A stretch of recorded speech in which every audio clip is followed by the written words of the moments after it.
इस घटना में शामिल हवाई जहाज एक सिंगल इंजन विमान था। विमान में पायलट ब्रूस गर्नर और साथ में 2 पैसेंजर थे, उनके पिता और बिजनेस पार्टनर। उन्होंने बहामास में एंड्रोस द्वीप से उड़ान भरी और उत्तर पश्चिम में मायामी शहर के लिए रवाना हो गए। तारीख था 4 दिसंबर 1970। उनकी ये यात्रा रहस्यमय बरमूडा ट्रायंगल के अंदर से होने जा रही थी, जहाँ पिछले एक शतक में 2000 जहाज और 200 से भी अधिक हवाई जहाज गायब हो चुका था। इस जगह से इससे पहले भी ब्रूस कई बार अपने विमान के साथ गुजर चुके थे, जिसके लिए लगभग 90 मिनट का वक्त लगता था। लेकिन इस बार कुछ ऐसा होने जा रहा था जो उन्होंने कभी कल्पना भी नहीं किया होगा। विमान ने उड़ान भर दी और धीरे धीरे ऊंचाई हासिल करना शुरू कर दिया और शुरू से ही कुछ अजीब चीजें होने लगी। जब हवाई जहाज 1000 फीट के ऊंचाई तक पहुंचा, तब पायलट ने सामने एक छोटा सा बादल को देखा जो रहस्यमय तरीके से धीरे धीरे आकार में बड़ा होता गया।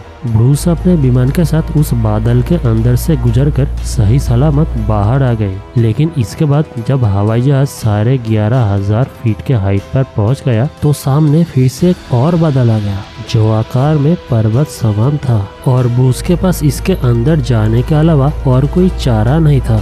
जैसे ही विमान बादल के अंदर घुसा, चारों तरफ अंधेरा छा गया। सूरज की एक भी किरण वहाँ नहीं थी। चारों तरफ बिजली चमक रहा था, लेकिन ये कोई तूफान का बादल नहीं था।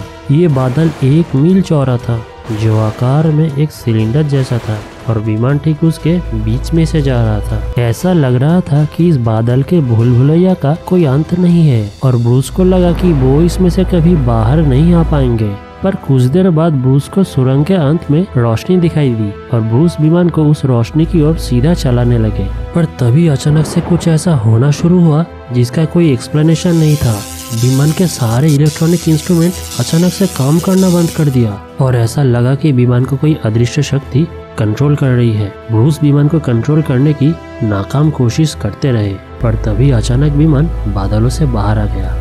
सामने नीला आसमान और सूरज का रोशनी देख के ब्रूस ने राहत की सांस ली और तुरंत एयर ट्रैफिक कंट्रोल से कांटेक्ट किया और अपने विमान का लोकेशन पूछा, जिसका जवाब सुन के ब्रूस के होश उड़ गए। एयर ट्रैफिक कंट्रोल ने ब्रूस से कहा कि विमान मायामी पहुंच चुका है। ये सुन के ब्रूस को विश्वास नहीं हुआ, क्योंकि विमान को टेक ऑफ किए हुए अभी सिर्फ 47 मिनट्स ही हुआ था। पर एंड्रोस द्वीप से मायामी की दूरी 400 किलोमीटर है और ब्रूस को पता था कि ये दूरी तय करने के लिए लगभग 90 मिनट का वक्त लगता है। लेकिन इस बार सिर्फ 47 मिनट्स में विमान गंतव्य तक कैसे पहुंचा? विमान के जिस मॉडल को ब्रूस चला रहे थे, उसका अधिकतम गति 290 किलोमीटर प्रति घंटा था। तो ये दूरी इतने कम समय में तय कर पाना इस विमान के लिए प्रैक्टिकली पॉसिबल नहीं था। इसके बाद विमान सुरक्षित रूप से एयरबेस पर उतर गया।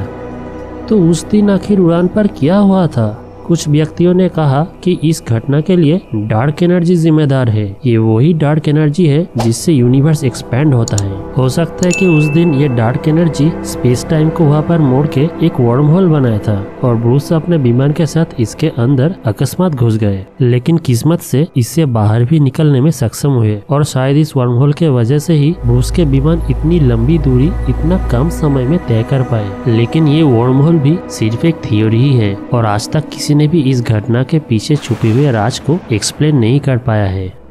आपको ये वीडियो कैसा लगा वो नीचे कमेंट बॉक्स में बताना मत भूलना, और अगर आपको वीडियो अच्छा लगा हो तो लाइक भी जरूर करें। मैं आपसे मिलता हूँ और एक नए वीडियो के साथ।